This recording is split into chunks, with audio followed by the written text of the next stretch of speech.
البتہ اس روئے ارض پہ ایک شخص ایسا ہے کہ جس کے پیچھے نبی صلی اللہ علیہ وآلہ وسلم نے نماز پڑھی ہے، بلکہ اگر کہا جائے اس روئے ارض پہ کوئی غیر نبی ایسا نہیں ہے کہ جس کے پیچھے کسی نبی نے نماز پڑھی ہو سوائے ایک شخص کے، اور وہ ہیں سیدنا عبد الرحمن بن عوف رضی اللہ تعالی عنہ وعلیہ السلام۔ ان کے پیچھے آپ صلی اللہ علیہ وآلہ وسلم نے نماز پڑھی، اور یہ حدیث صحیح مسلم کے اندر کتاب الطہارہ چیپٹر میں انٹرنیشنل نمبر کے مطابق 633 ہے۔ یہ نمبر مجھے اس لیے یاد ہو گیا کہ میں اکثر لوگ سوال پوچھتے رہتے ہیں، تو جو اکثر پوچھی جانے والی چیزیں نا وہ مجھے یاد رہ جاتی ہیں۔ 633 صحیح مسلم میں۔ مغیرہ ابن شعبہ رضی اللہ تعالیٰ عنہ کہتے ہیں کہ ایک سفر کے دوران، اس حدیث کے الفاظ ہیں، میں نبی صلی اللہ علیہ وآلہ وسلم کے ساتھ تھا، ہم لوگ باقی اصحاب سے کچھ پیچھے رہ گئے، یعنی سفر میں جا رہے تھے، کچھ قافلے آگے تھے کچھ پیچھے، تو میں نے نبی صلی اللہ علیہ وآلہ وسلم کو پہلے استنجے کے لیے پانی دیا، اس کے بعد آپ صلی اللہ علیہ وآلہ وسلم کو میں نے وضو کروایا۔ کہتے ہیں وضو کرتے وقت آپ صلی اللہ علیہ وسلم نے جب چہرہ مبارک دھویا، اس کے بعد ہاتھ دھونے لگے تو آپ کی یہ کرتے کی جو آستین تھی نا، یہ اتنی تنگ تھی کہ یہ کونیوں سے اوپر نہیں جا رہی تھی،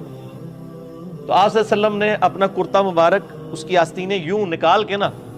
کرتا مبارک اوپر رکھا اور گریبان سے ہاتھ باہر نکال کے پورے دھوئے۔ یہ ہمارے لیے بھی یعنی ایک عبرت کا معاملہ ہے، بعض لوگوں کی خصوصاً عورتوں کی بعض اوقات نہیں اوپر ہو رہے ہوتے کف، تو وہ ادھر تک ہی ایسے کر لیتی ہیں، یہ پورا اوپر ہونا چاہیے تب یہ وضو ہوگا، کونیوں سمیت دھونا ہوتا ہے۔ تو نبی علیہ السلام نے اپنا کرتا ہی اتار لیا، اتار کے گریبان سے ہاتھ نکال کے تو وضو مکمل کیا، اور پگڑی آپ نے پہنی تھی تو آپ نے پگڑی نہیں اتاری بلکہ پگڑی کے اوپر ہی سر کا مسح کر لیا۔ پھر سیدنا مغیرہ ابن شعبہ کہتے ہیں کہ میں آپ صلی اللہ علیہ وسلم کے موزے اتارنے لگا، آپ نے پہنے ہوئے تھے موزے، تو کہا کہ انہوں نے فرمایا آپ صلی اللہ علیہ وآلہ وسلم نے کہ میرے موزوں کو چھوڑ دو، میں نے یہ طہارت کی حالت میں پہنے تھے، کیونکہ جب آپ ایک دفعہ وضو کر کے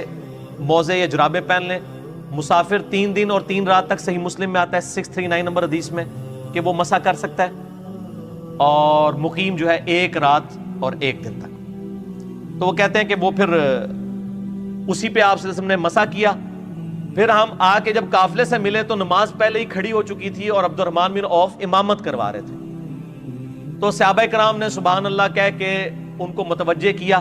لیکن نبی علیہ السلام نے پھر عبد الرحمن بن عوف کو بھی اشارہ فرمایا کہ وہ نماز پڑھاتے رہے۔